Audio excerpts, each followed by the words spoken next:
এটা হচ্ছে পরিবর্তন কোল মাইনিং কোম্পানির রেস্ট হাউস।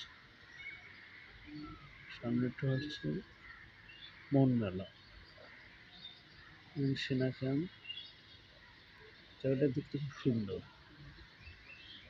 মনোরম পরিবেশ, দেখতে এবং ঘুরতে খুব ভালো লাগে।